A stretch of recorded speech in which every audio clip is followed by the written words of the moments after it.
Hola, buenos días a todos. Bienvenidos a la sesión de hoy de la plataforma de diagnóstico por imagen y tratamiento. Hoy en el curso que estamos haciendo, el segundo curso de imagen avanzada de TAC y resonancia cardíaca, tenemos como ponente a Montserrat Bret del Hospital de la Paz de Madrid, que nos va a hablar de un tema muy complicado, muy exigente desde el punto de vista técnico y también anatómico, como es el tema de las cardiopatías congénitas y desde el punto de vista del TAC. Es una indicación, como comentamos, emergente y que seguro que Monse pues, nos va a hacer una excelente revisión del tema. Cuando quieras, Monse, todo tuyo. Muy bien, buenos días. Voy a compartir la pantalla. En primer lugar, quería agradecer a Víctor y al doctor Pineda por haberme invitado a participar en este curso.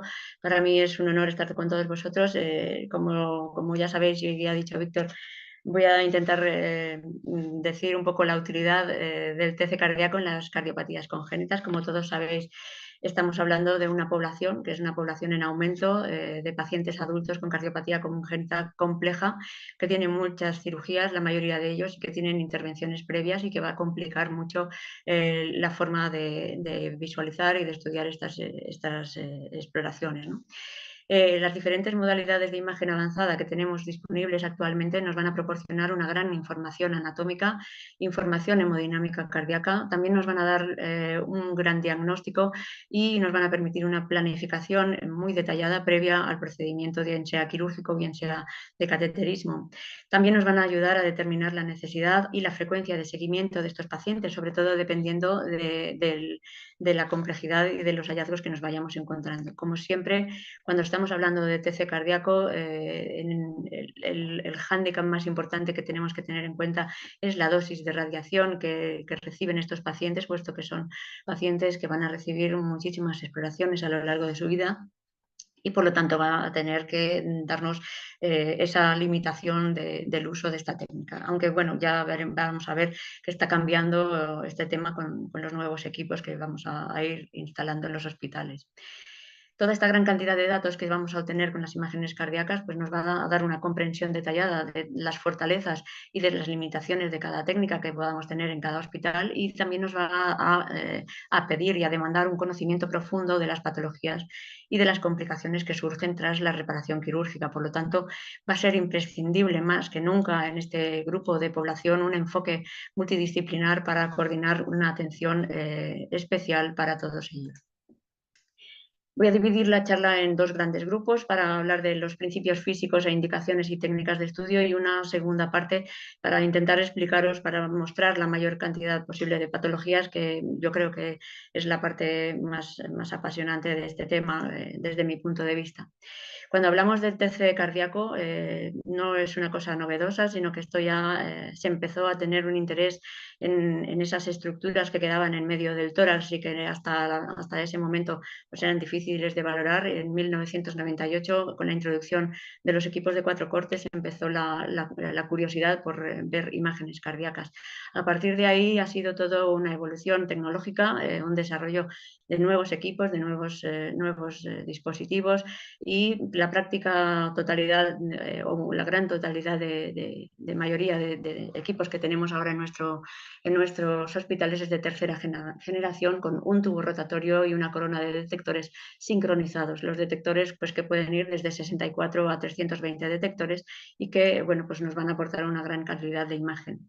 La otra técnica disponible es la tecnología dual, que consta de 2 tubos de rayos X con 2 coronas de detectores montados en un gantry rotador que tiene una apertura focal de 90 grados. Esto va a permitir disminuir de forma significativa la dosis de radiación y disminuir de forma muy significativa la velocidad de adquisición de estos estudios. Por lo tanto, tenemos dos grandes capacidades tecnológicas, y a la que vamos a tener que añadir la forma de adquirir los estudios cardíacos, que no es más que la sincronización cardíaca.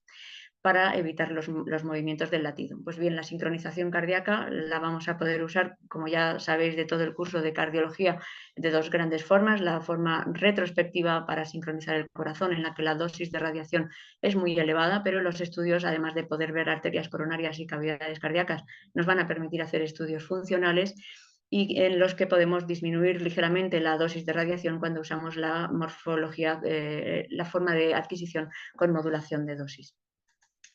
Sin embargo, lo ideal, y para disminuir todavía más la dosis de radiación, lo suyo es hacer un modo prospectivo en el que se adquiere de forma secuencial las diferentes partes del corazón. En los equipos de 64 detectores, pues vamos haciendo cada adquisición en un ciclo diferente. En los de amplios detectores hacemos una sincronización prospectiva con una sola hélice y con un único espacio RR. Por lo tanto, disminuimos muchísimo la dosis de radiación y por lo tanto hacemos un estudio pues óptimo. Lo que nosotros queremos cuando hacemos un estudio cardíaco es mejorar no solamente la resolución espacial para ver las coronarias y para ver todas las estructuras, sino que necesitamos una resolución temporal que, además de poder hacerlo con sincronización cardíaca, lo necesitamos hacer con la menor cantidad de dosis de radiación. Y por lo tanto tenemos diferentes equipos con diferentes casas comerciales que van a utilizar algoritmos diferentes de reconstrucción, como el half scan, la reconstrucción multisegmento o la reconstrucción dual, que hace la multisegmento en una sola adquisición. Y por lo tanto esto va a contribuir a disminuir todavía más el tiempo de adquisición y por lo tanto a mejorar los estudios cardíacos.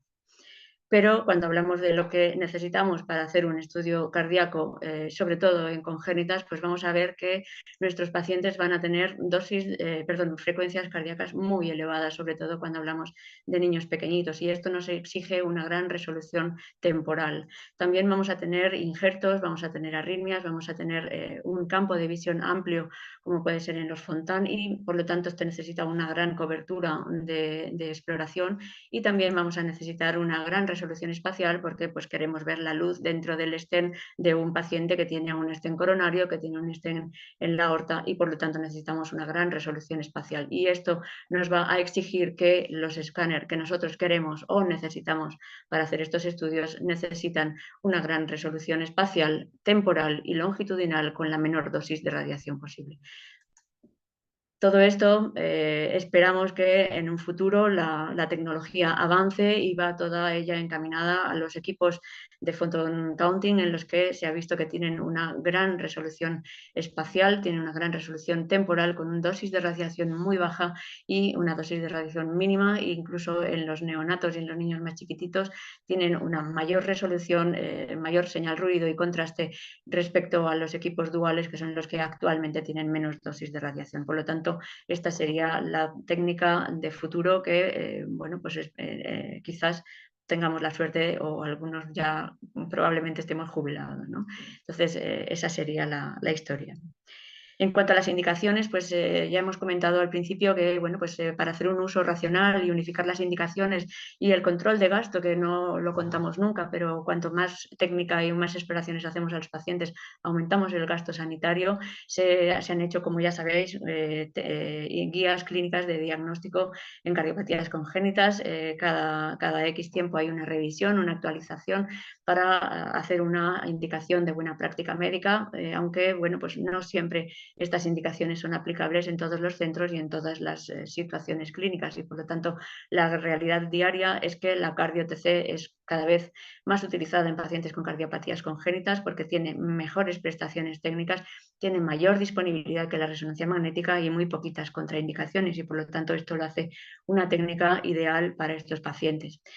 Sobre todo pensando en que la mayor ventaja que vamos a encontrar en cardiopatías congénitas es la gran resolución espacial isotrópica submilimétrica con tiempos de exploración muy cortos, sin limitación por artefactos ferromagnéticos, siempre teniendo en cuenta que la evaluación precisa, estructural y funcional es esencial para el planteamiento prequirúrgico y para el seguimiento de las cardiopatías congénitas, y aunque sabiendo que pueden coexistir diferentes anomalías, pues la combinación de todas ellas va a precisar un conocimiento experto. Esto nos lo exige a los que estamos haciendo esta técnica y por lo tanto necesitamos un tiempo de aprendizaje. En los lactantes y en niños pequeñitos, en donde la cardiopatía coronaria pues es, gracias a Dios, poco frecuente, pero sí que va a ser la técnica que nos va a aportar diagnóstico y va a guiar esa gestión del impacto, lo que hay que hacer con ese niño, con esa patología. Teniendo en cuenta que la calidad de imagen es muy importante, sobre todo desde el punto de vista de partida de que estamos nombrando, ¿no? Que son los futuros planteamientos quirúrgicos, y por ello estamos cada vez teniendo tecnología más avanzada como la impresión 3D o la realidad virtual aumentada, que se basan, como siempre, en técnica de imagen, que es la que nos aporta este TC de cardiopatía congénita. En cuanto a las indicaciones del TC cardíaco, pues ya estamos viendo que van a ir por 3 grandes vías para confirmar la anatomía de esas malformaciones en cardiopatías complejas, para ver los hallazgos posquirúrgicos y las secuelas que nos puedan quedar después de esas correcciones que hemos hecho en los primeros estadios de la vida de este paciente, y sobre todo pues, en otras condiciones como la contraindicación para hacer resonancia cardíaca, porque tengamos artefactos metálicos, que tengamos marcapasos no compatibles, cuando tenemos que valorar la vía aérea, parénquima pulmonar o caja torácica, porque tenemos deformidades de esa caja torácica asociada, anomalías con vasos pequeñitos y muy tortuosos de escaso calibre, o pacientes en situación clínica grave y de difícil control. Por lo tanto, tenemos ya unas indicaciones más o menos claras. Y en cuanto a la técnica de estudio, va a estar dirigida por la preparación del paciente. No es lo mismo tener un paciente de 15 años que un paciente de 15 meses. Vamos a ver si necesitamos sedación, si necesitamos o no beta bloqueantes, cómo se van las técnicas de imagen que nosotros necesitemos en cada uno de los casos. La dosis de radiación es uno de los principales factores limitantes de esta técnica, y la inyección de contraste. Por lo tanto, en cuanto a estos 4 grandes puntos, nosotros cada vez que tenemos un paciente, pues vemos la edad, sobre todo si ese niño va a ser colaborador, si no va a ser colaborador. A partir aproximadamente de los 6 añitos puedes llevártelo, puedes trabajarlo, como en este caso de esta foto en la que veis que tenemos a la madre detrás, y puede que así nos colabore. En los bebés pequeñitos pues va a ser más complicada, e intentamos hacerlo muchas veces sin anestesia, si son casos fáciles, etcétera. En cuanto a la anestesia, pues siempre son anestesias muy complejas, y nuestro hospital dependemos del equipo de anestesia, que son siempre muy colaboradores y están siempre ahí dispuestos para ayudar. En cuanto al control de frecuencia cardíaca, nosotros en pediatría no los usamos, no usamos beta bloqueantes, no usamos nitritos, ni usamos ninguna técnica asociada mediante fármacos, porque la verdad es que te complican más el estudio que otra cosa. Y bueno, pues la selección del protocolo de estudio pues va a depender, pues lo mismo, de la edad del paciente, del tipo de patología. Si necesitamos ver la patología de coronarias o cámaras cardíacas, pues vamos a usar siempre un estudio de cardio-TC, y si necesitamos ver vasos periféricos o drenajes anómalos, pues podemos usar un angio-TC sin sincronismo, que nos va a aportar muchísima información, y no necesitamos radiar tanto al paciente. Y en cuanto a las patologías, pues voy a haceros un pequeño repaso de quizás lo más frecuente, lo que solemos ver nosotros con mayor frecuencia. Una de ellas es la coartación de aorta. La coartación de aorta, sabéis que es una de las patologías cardíacas congénitas más frecuentes, y podemos encontrarnos pues, estenosis de aorta descendente, la más frecuente postductal, pero podemos tener preductal, podemos tener alteraciones asociadas como esta subclavia anómala, podemos tener alteraciones de la válvula, con lo más frecuente válvula bicúspide, podemos tener estas valoraciones de vasos colaterales en aquellos pacientes adultos que no han sido tratados nunca, será frecuente encontrarlo, o dilataciones aneurismáticas, como en este caso, en el que bueno, pues, era una cosa muy llamativa. El estudio fue para ver la coartación, perdón, la dilatación, y nos encontramos con la coartación. Otras veces pues, nos interesa ver si tenemos hipoplasia de arco asociada, como en este paciente, que va a complicar esa cirugía de corrección, o también nos vamos a dedicar a ver esas valoraciones y esos seguimientos de los pacientes que ya han sido tratados, como en este caso de este stent que está quedándose estrecho después del crecimiento del paciente, o en los pacientes adultos en los que hay interposición de conductos que se han quedado estrechos, o que se han dilatado por dilataciones aneurismáticas con calcio en la pared, como estas. o incluso más mayores, más grandes y con coartación preductal y dilatación severa posterior, y este pequeño aneurisma del parche que va a requerir una intervención relativamente urgente, y aquí tenemos el control después de colocar la endoprótesis para excluir este aneurisma. Por lo tanto, vamos a ver una gran cantidad de patología con estas exploraciones. La segunda, o quizás la más frecuente en patología pediátrica, son los anillos vasculares. Los anillos vasculares son un mundo muy amplio en el que vamos a encontrar anillos vasculares incompletos, como en este paciente con divertículo de Commerell y esta deformidad con esta morfología de subclavia anómala. También los anillos vasculares completos, como en este caso, los arcos cervicales muy complejos. Este es un paciente mayor, adulto, que tenía una masa pulsátil cervical y lo que realmente era, menos mal que nadie lo pinchó porque hubiera sido un poco catastrófico, pues era este arco cervical gigante o este arco cervical en un niño pequeñito. Fijaros que una de las complicaciones más grandes, perdón, de los anillos más complejos, es el sling de la arteria pulmonar, que pocas veces se ven en patología adulta porque ya han sido corregidos en la infancia, y tanto los anillos completos como el sling de la arteria pulmonar van a precisar una valoración exhaustiva de la vía aérea, puesto que pueden tener estenosis muy importantes de esa vía aérea que nos van a dar ese estridor y ese diagnóstico clínico confirmado, o en el sling de la arteria pulmonar todavía más complejo, con posible hipoplasia de la tráquea o con presencia de anillos circulares cerrados que van a dificultar y a necesitar una corrección en el mismo acto quirúrgico de la arteria pulmonar y de la vía aérea. Por lo tanto, estamos hablando de patología más compleja. En cuanto a la interrupción del arco aórtico, pues la verdad es que es una población en neonatos relativamente frecuente. Podemos encontrarnos interrupciones de arco completas, como en este caso, en el que la aorta ascendente va a suplir los troncos supraórticos, mientras que la aorta descendente está irrigada por el ductus arterioso, que suele ser grande, y además tiene las arterias pulmonares. Otras variantes de esas interrupciones de arco pues son hipoplasias muy severas de arco con una membrana en la unión donde tendría que venir en la unión con la aorta descendente, pero que muchas veces aquí hay nula o escasa circulación hacia abajo, y por lo tanto esto se considera una interrupción de arco tipo A, y por lo tanto esto necesita una corrección que se llama avance aórtico, y que bueno, esto es un control de un avance que se complicó con una pequeña estenosis, y esto va a requerir pues una corrección de esta estenosis. En cuanto a la tetralogía de Fallot en el adulto, pues la mayoría de las veces, la gran cantidad de pacientes que tienen esta patología se controla perfectamente con seguimientos mediante resonancia magnética, y lo que vamos a necesitar pues, será pues, controles de función, etc. La insuficiencia valvular, pero no es raro encontrarnos un paciente adulto en el que nos pidan unas arterias coronarias para ver si hay alguna alteración antes de una corrección de esa insuficiencia, antes de una revalvulación. Y bueno, pues lo raro es encontrarnos a un paciente adulto en el que no se haya hecho una corrección quirúrgica previa de su tetralogía de Fallot, y en el que podemos encontrar las características que definen esta patología de tetralogía de Fallot, con la estenosis de arteria pulmonar, del tracto de salida, con una CIV subaórtica y con unas arterias pulmonares más o menos afectadas. Fijaros que este caso se hizo para ver cómo estaban las arterias coronarias antes de la corrección, de la corrección quirúrgica.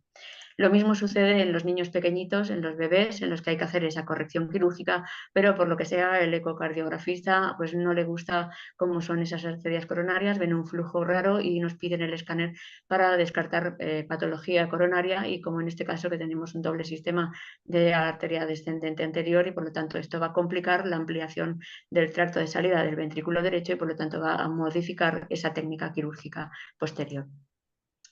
Y por lo tanto, estas anomalías coronarias son relativamente frecuentes, hasta en un 12% de los pacientes con tetralogía de Fallot, y que estas variaciones quirúrgicas pues, nos pueden obligar a, a interponer un tubo entre el ventrículo derecho y la arteria pulmonar, y esto es lo que nos vamos a encontrar en los controles posteriores.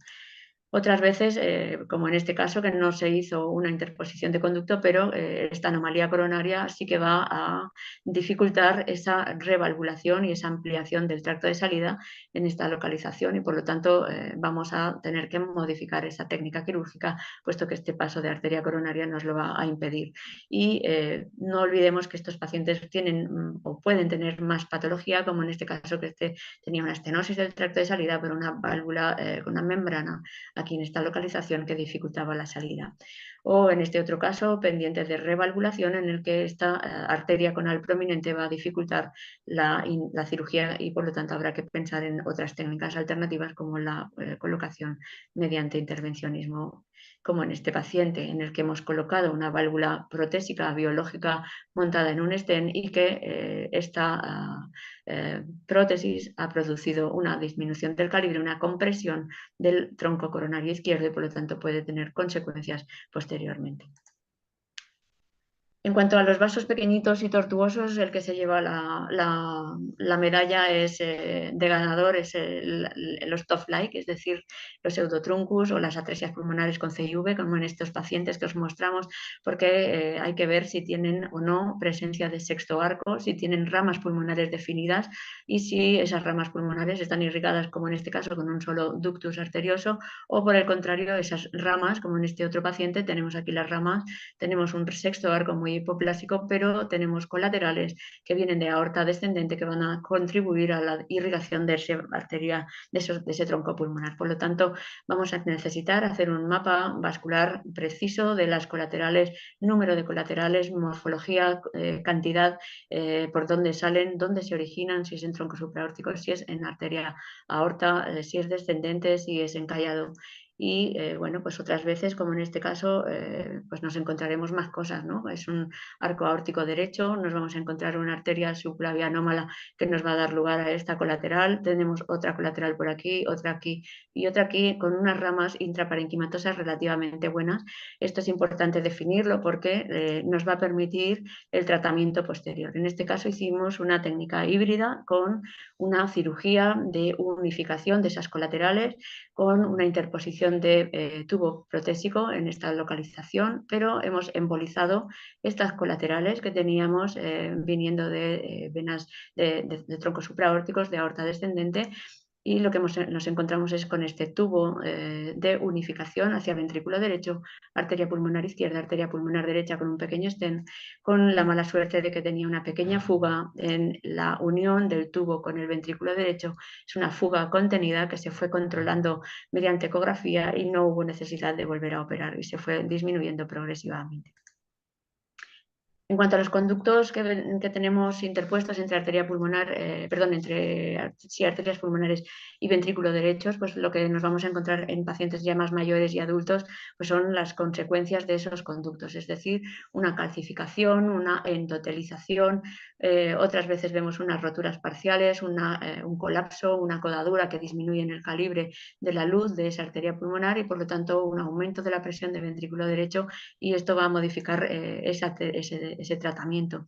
Otras veces, como en este caso, vamos a encontrarnos una complicación que es la endocarditis, en este paciente con un contegra y una válvula monocúspide que tenía el origen de la infección en esta válvula y otras veces es el mismo tubo el que causa esa infección, como en este paciente con un mes de fiebre de origen desconocido y la prótesis estaba infectada y por lo tanto hubo que hacer un recambio de estas válvulas y de estos conductos. En cuanto a las transposiciones de grandes vasos, pues en adultos es muy raro que nos pidan una valoración de un Senning o de un Mustard, pero la verdad es que cuando, como en este caso, teníamos un marcapasos que contraindicaba la resonancia magnética y vimos que con el escáner pues se veía bastante bien, no nos producían casi artefacto y vemos la estenosis del eje de Cavas en esta localización. Lo más habitual que nos piden en las TRASPOS es pues, la valoración de las arterias pulmonares y la valoración de esas arterias coronarias que nos vamos a encontrar. Se ve muy bien la arteria pulmonar, esa relación que nos va a condicionar la estenosis con la aorta ascendente e incluso esa aorta ascendente, cómo está, si está dilatada, si es una arteria aórtica, si es una aorta insuficiente, si tiene un anillo dilatado, si es una válvula bicúspide o si tenemos otras alteraciones como en estos pacientes en los que vemos una válvula con 4 cúspides en la neoarteria pulmonar, vemos una válvula bicúspide en el origen y las arterias coronarias en este caso estaban conservadas. En este otro, una estenosis de la unión entre la aorta ascendente y la neoaorta o una estenosis con un estén que estaba roto en la estenosis del tronco pulmonar. Cosas que nos podemos encontrar en las TRASPOS y que muchas veces no sabemos qué son, pues sería esta imagen, es una orejuela que se sitúa por detrás de la aorta ascendente y que ha quedado así después de la cirugía del switch y bueno, pues que hay que tener en cuenta que podemos tener orejuelas retroaórticas o, como en este otro paciente, una justa posición de orejuelas en esta posición. Cuando nos encontramos en el escáner circulación colateral importante en los vasos, en los vasos bronquiales, en las arterias bronquiales, esto es un signo de que la estenosis pulmonar es significativa y por lo tanto es un signo de que hay que hacer algo con estas estenosis y que habría que intervenir. Pero la indicación más frecuente para valorar las transposiciones es sin duda la valoración de arterias coronarias. Las arterias coronarias anómalas son muy frecuentes, hasta en un 40% de los pacientes van a tener alteraciones coronarias que van a tener mayor riesgo de isquemia en la transferencia coronaria y van a complicar esa cirugía del switch vascular y por lo tanto van a tener mayor riesgo intraoperatorio y mayor riesgo de muerte en el quirófano, ¿no? Que no pueda salir de bomba, como dicen los cirujanos. Otras veces nos vamos a encontrar, como en este paciente de 6 semanas de vida, que después de la corrección tenía un aumento de troponinas y nos encontramos con un tronco coronario derecho estrecho, ocluido y que pues aquí teníamos la causa de esa elevación de las troponinas y hubo que reintervenirlo para modificar esa cirugía. Y otras veces, como en este paciente de 10 años, que refería dolor precordial cuando estaba jugando en el patio con sus amigos y la causa era esta estenosis, esta oclusión de la arteria coronaria derecha por esa consecuencia quirúrgica. Por lo tanto, arterias coronarias en transposición de grandes vasos.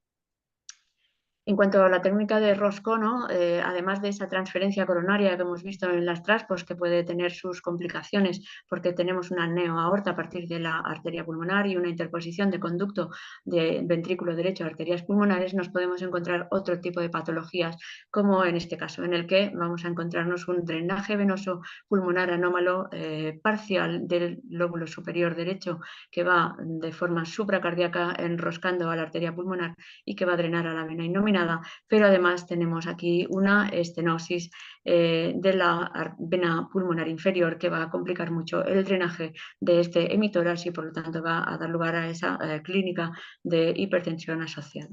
Otras veces nos vamos a encontrar pues, con alteraciones propias de ese switch, de esa neoaorta, como hemos visto en las TRASPOS, una estenosis en la unión, una dilatación de la neoaorta, incluso alteraciones de arco con una coartación, como en este paciente de difícil manejo posterior. Y como en este paciente adulto en el que nos encontramos una dilatación aneurismática gigante de 8 centímetros de esta neoaorta y que además tenía una disección que complicaba mucho el manejo y fue intervenido de forma semiurgente o preferente para evitar complicaciones añadidas en esta dilatación aneurismática.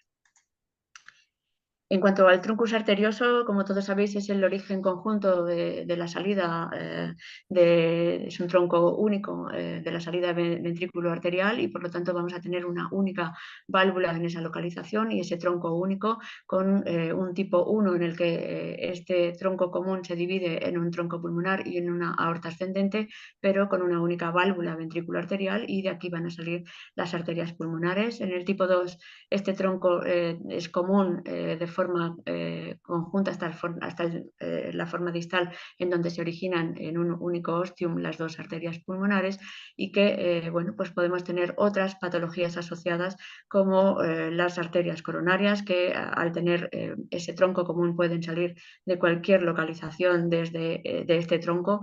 Podemos tener desde una válvula monocúspide hasta 5 valvas, y esto va a condicionar también esa cirugía correctora y ese origen de arterias coronarias.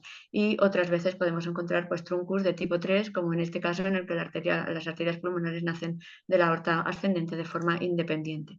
No podemos olvidar que tendremos otras patologías asociadas, como en todas las cardiopatías congénitas y en este truncus, en el que nos vamos a encontrar con una interrupción tipo B del arco aórtico, con una arteria subclavia derecha anómala, y por lo tanto va a complicar mucho esa técnica quirúrgica de corrección del truncus.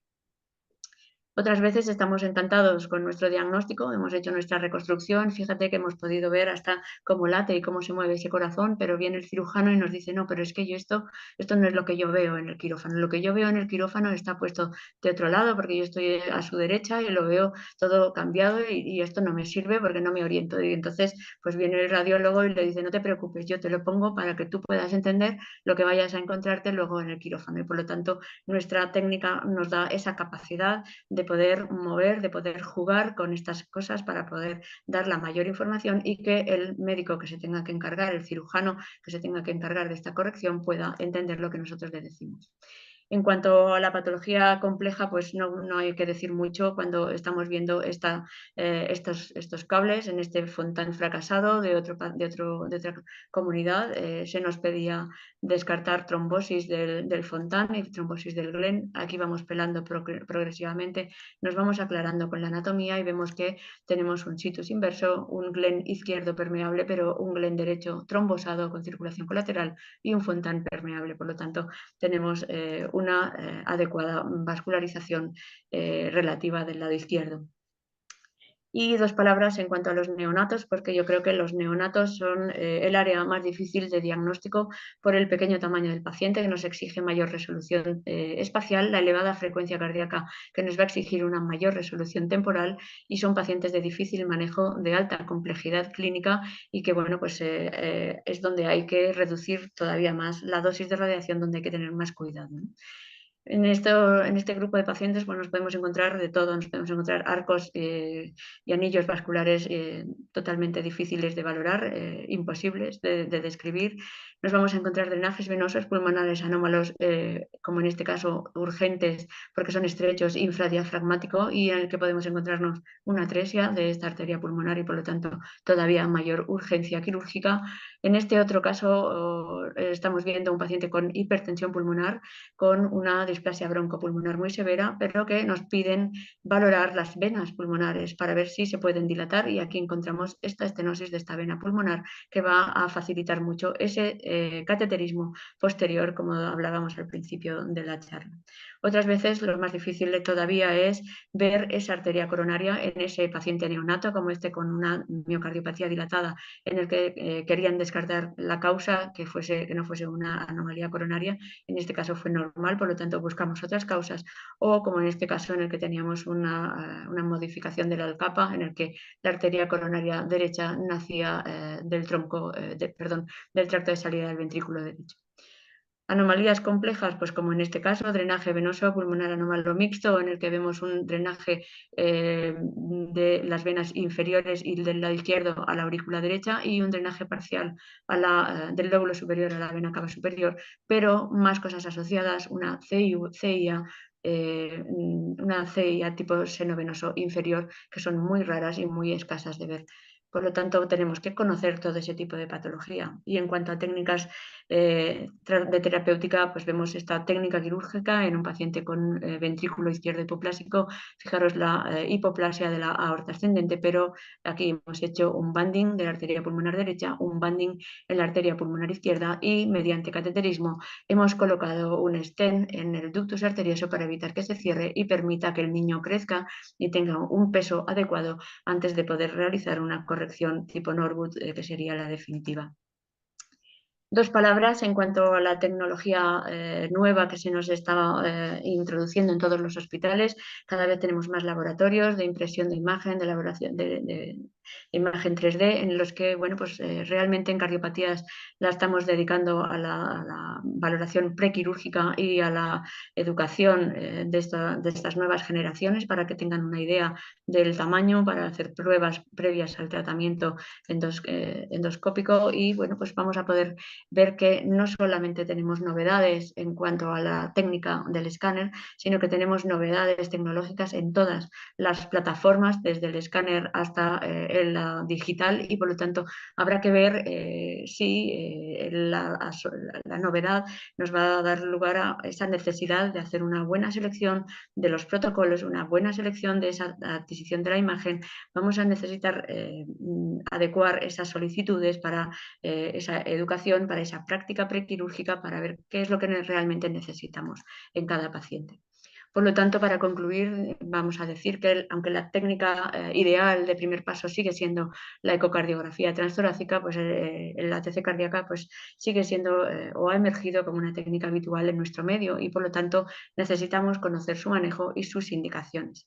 Hay que buscar el equilibrio entre el riesgo y el beneficio antes de realizar esta prueba por la radiación acumulada y elegir la mejor técnica en cada caso concreto, porque por eso necesitamos conocer bien todas las modalidades diagnósticas.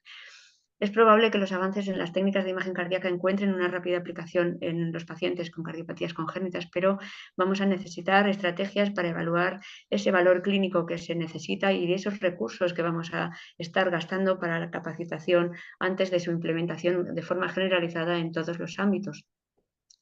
Y lo más importante que esta población necesita es un abordaje multidisciplinar. Como mención, os voy a decir que hemos recibido en La Paz, la unidad de cardiopatías congénitas, el premio UNICEF de España Transforma 2023 y que esto pues, es un reconocimiento al trabajo desde hace pues, casi 20 años. Por lo tanto, quiero agradecer a todo el equipo pues, nuestro trabajo diario y eso es todo. Muchas gracias. Muchas gracias a ti, Montse, por esta excelente presentación. Ha sido espectacular, bueno, desde el punto de vista técnico y también de todos los casos que nos has enseñado, muy ilustrativos de cómo el TAC, en el caso de las cardiopatías congénitas, la indicación va mucho más allá que cuando está contraindicada las resonancias. Podemos ver que existe mucha información que podemos aportar con el TAC. Lo que pasa es que, bueno, desde el punto de vista tecnológico es muy exigente, como has dicho, tienes que tener un buen TAC y aún diría yo más exigente desde el punto de vista de conocimiento para interpretar todos estos hallazgos y además hacer un estudio adecuado de los pacientes. Mientras que no hay preguntas en el chat, bueno, ya animo, de panelistas tenemos a Susana Prata, a Flavio Zucarino y a Alberto Hidalgo también que se ha incorporado con nosotros. Animo a la gente que haga preguntas. Ha salido una pregunta en el chat que nos dice Belén Toral: buenos días. En el estudio prospectivo de las arterias coronarias, ¿qué protocolo beta bloqueo utilizáis? Monse. Bueno, como he dicho en la presentación, en los niños no usamos beta bloqueantes porque nos complican todavía más tienen un tiempo de vida muy corto los beta bloqueantes y nos complica muchísimo la exploración. En algún adolescente sí que podríamos utilizarlo, pero bueno, la verdad es que con el escáner que nuestro no necesitamos disminuir la frecuencia cardíaca porque salen bastante bien. Es casi más importante que hagan una buena apnea.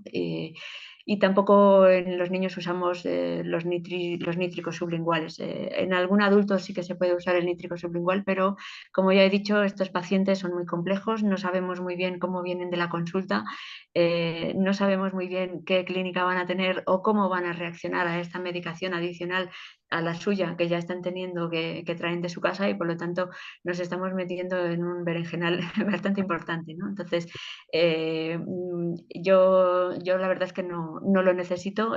No sé si alguno de vosotros, Susana, lo usáis en adultos, no sé. Sí, nosotros los beta bloqueantes, si se puede, sí que intentamos utilizarlos. Lo que normalmente no utilizamos, porque claro, son adultos, pero son adultos jóvenes, es la nitroglicerina, sino en arterias coronarias porque realmente quieres ver trayecto y quieres ver, ¿no? Placa arteriosclerótica, por suerte, no suelen tener, ¿no? Y la taquicardia refleja, aunque tal, existe, ¿no? En estos pacientes y si alguien se sincopa normalmente son gente joven, ¿no? Que la nitro no les suele sentar bien y todo lo que has ganado con el beta bloqueante lo pierdes. No sé, nosotros más o menos, si podemos beta bloquear, les damos esmolol endovenoso, ¿no? Que es de vida corta, buena respuesta. Y normalmente, normalmente no damos nitroglicerina. No sé si Albert hacéis o Víctor hacéis Bueno, protocolos. lo que comentabas, ¿no? El hecho de que es diferente, que tengas que valorar placa ateromatosa o el grado de estenosis es diferente al hecho de tener que valorar el trayecto. Ya la indicación es diferente, por lo tanto, no es tan necesario vasodilatar y si no es un niño ya casi adulto, tampoco beta bloquear, ¿no? Y también por lo que comentaba Monses, que son patologías complejas y hay, bueno, ah, hay Sí, la que... verdad, para lo que estás buscando, estaba acordando, la semana pasada hicimos un niño de 9 días a 170 latidos por minuto y tú lo que quieres ver, bueno, este tenía el ductus, etcétera, pero quieres ver las coronarias, la salida, para eso no hace falta tampoco medicar. No, yo lo que creo que sí está bien que, claro, nosotros estamos metidos en el ajo y no nos llama mucho la atención, pero que todavía la gente fuera de nuestro medio tiene la idea de que el TAC en este tipo de poblaciones tiene el hándicap de la radiación y como ha dicho Monse, hay que hacer docencia y explicar a la gente que si a una persona hay que hacerle un TAC porque es la técnica que más información da, bueno, a una persona, a un niño prefiero, pues se le hace y no pasa nada. Lo digo porque todavía fuera de nuestro ambiente hay mucha gente que es un poco reacia, ¿no? a utilizar esta técnica. Yo creo que en ese sentido la charla ha ido estupenda. Es un poco lo que comentábamos al principio, que el TAC por sí solo no se entiende este aumento de la aplicación o de la implementación del TAC en los pacientes pediátricos sin ponerlo en el contexto de la reducción de dosis que conlleva en cateterismos que se evitan o que se hacen de forma más rápida, ¿no? O sea que globalmente quizás sí que estamos reduciendo dosis de pacientes pediátricos. Belén Toral puntualiza que su pregunta era sobre pacientes adolescentes con sospecha de origen anómalo de coronarias. En este caso, bueno, depende de la frecuencia cardíaca, pero con los TACs que hay actualmente, No pues necesitamos realmente nada. pocas veces hay que... ¿no? Flavio, no sé si querías añadir algo también. En lo que ha dicho Montse, en paciente pediátrico muy pequeño, no, obviamente no beta bloqueamos, en algún caso puntual, paciente más mayor se podría plantear, pero lo que ha dicho Alberto también, el enfoque es a ver emergencia de los vasos recorridos, no vamos a ver permeabilidad, placa, etcétera. Por lo tanto, tampoco con los TAC que tenemos es más que suficiente normalmente para la adquisición. Y como decía Montse, una cosa muy importante es la colaboración de las apneas si el paciente es un poco más mayor. De hecho, tenemos a veces más problema en paciente de 4, 5, 6 años que no sedamos que en paciente neonato o paciente más grande. Diría que casi el rango de edad más complejo entre los 4 y los 8 años, que es donde en teoría tendrían que colaborar, pero pueden no hacerte bien la apnea, entonces donde más problema puedes tener porque la frecuencia todavía es alta, ¿no? Pero si no, excepto esta franja de paciente, ya el beta bloqueante de rutina no lo usamos nunca tampoco. Tenía otra pregunta más a Montse. Uno de los casos que ha enseñado es el caso este de la compresión de la arteria coronaria tras la implantación de una válvula percutánea pulmonar, ¿no? Habitualmente os piden este tipo de estudio pre, no post, ¿y cómo lo hacéis? Porque realmente es muy complicado predecir si después va a haber una complicación o no, ¿no? Bueno, como sabéis, cuando están colocando estas prótesis hacen una arteriografía previo a soltar la prótesis.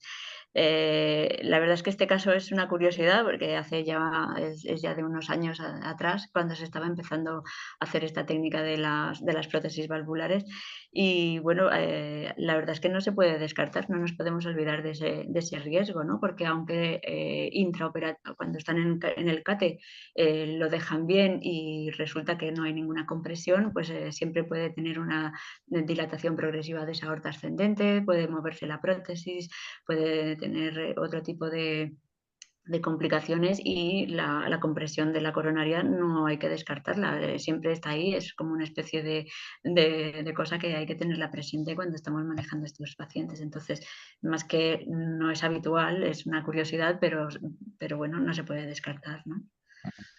Sí, yo quería hacer un comentario, no sé qué piensa Monse. Es que yo suelo proponer siempre que hay algún tipo de cirugía compleja, ya sea en estos casos, o incluso aorta, bypasses, lo que sea, hacer un TAC para ver cómo ha quedado el paciente. Porque muchas veces uno no acaba de tener una idea clara y ocurre que dentro de 2 meses o 2 años va a volver el paciente con un tipo de problema y en muchos casos no vamos a saber si ha sido consecuencia de lo que tiene ahora el paciente o que a lo mejor hay alguna imagen que ya salió así de quirófano. De tal manera que yo creo que estos pacientes complejos igual valdría la pena, aunque estén bien, entre comillas, no tengan no hayan ido ninguna complicación, tener, digamos, un TAC basal para un poco, porque, a ver, generalmente van a tener algún tipo de reingreso y de complicación, ¿no? Entonces, tener un TAC basal para saber en qué situación hemos sacado al paciente de todos estos procedimientos complejos y poder evaluar mejor futuras exploraciones, ¿no? Porque a veces tienes imágenes que no sabes realmente si es un cambio postquirúrgico o es realmente que ha habido un problema. Claro, ahí estás entrando en el terreno peligroso, que es decirle al señor cirujano o decirle al del cateterismo que no has hecho bien lo que tenías que hacer, y ahí entramos en un territorio muy peligroso. Entonces nosotros, no, ya sé que no va por ahí la historia, pero es lo que se puede llegar a entender. Entonces, en segundo lugar, es porque no hay que radiar tanto a los pacientes. Es decir, si a ti el que le ha puesto la prótesis te dice que la ha puesto bien y que la ha dejado en su sitio, pues te lo tienes que creer, y generalmente no da problemas. Es decir, que estás evitando al paciente, aunque sea poca dosis, le estás dando una dosis menos de radiación que va a tener a lo largo de su vida. Por lo tanto, eso también hay que tenerlo presente. Se puede controlar con resonancia cardíaca y vas a ver si hay alguna modificación o si hay algún problema. De hecho, ahora con la RESO pues ya tenemos técnicas de angio para ver las coronarias con sincronismo con navegador, y por lo tanto estás evitando una técnica de radiación inmediata después de un evento que ya ha tenido el paciente asociado. Le estás dando todavía más bombo. Yo no lo veo, o sea, yo indicaría la utilidad de hacer una prueba posterior al evento si ha habido una complicación, como el que he presentado, que tenía una fuga de sangre en la anastomosis, y esto hay que valorarlo, ¿no? De esos hemos tenido varios. Entonces, ahí sí, que son estudios complejos y que se ve por ecocardio que no va bien, o que hay una estrechez, o que ha quedado mal acodado el tubo, etcétera. Pero así en los cates de prótesis valvulares, pues tampoco creo que sea necesario, ¿no? Solamente en casos concretos en los que se ve que el paciente no evoluciona bien o que hay una complicación sobre la marcha y que indica su realización. No sé si Sí. os... Flavio, no sé si queríais añadir algo más. Yo lo que encuentro también súper complejo es la hora de comunicar los hallazgos, ¿no? También aquí es donde el estudio, el informe estructurado es el más complejo de aplicar de todas las áreas de la radiología clínica, ¿no? Porque realmente, como has mostrado, todos los mapas vasculares y todas estas alteraciones de la anatomía es difícil a veces de reportar. No sé cómo lo hacéis, aparte de hacer el informe, evidentemente, al trabajo multidisciplinar lo hacéis con sesiones periódicas y prequirúrgicos, postquirúrgicos, ¿cómo lo hacéis esto? Evidentemente hacemos un informe estructurado. Bueno, pues en adultos han hecho un informe un poco parecido a lo que hacen en ecocardio. Yo sigo haciendo el que hacía hace 20 años, es decir, primero damos las medidas de los grandes vasos. Me gusta empezar por la aorta y luego ir de dentro hacia afuera, y de aorta, arterias pulmonares, venas pulmonares sistémicas.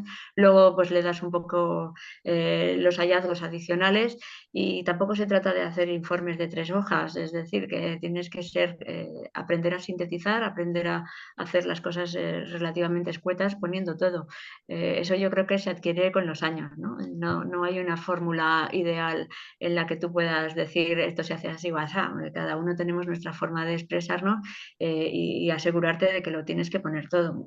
El otro día un compañero mío joven pues hizo un informe de 3 hojas. Entonces, evidentemente, me viene el cardiólogo y me dice, Montse, yo esto solamente lo leo cuando leo prosa. Pues sí, pero ¿qué le voy a decir a este pobre hombre que se ha esforzado tanto en hacer ese informe y que lo ha visto absolutamente todo? Pues entonces no me queda más que decirle, mira, de resumir un poquito y poco a poco lo vas a ir aprendiendo, ¿no? Entonces, estas cosas son así, no sé qué pensáis vosotros, ¿no? Estructurado, resumidito y ya está.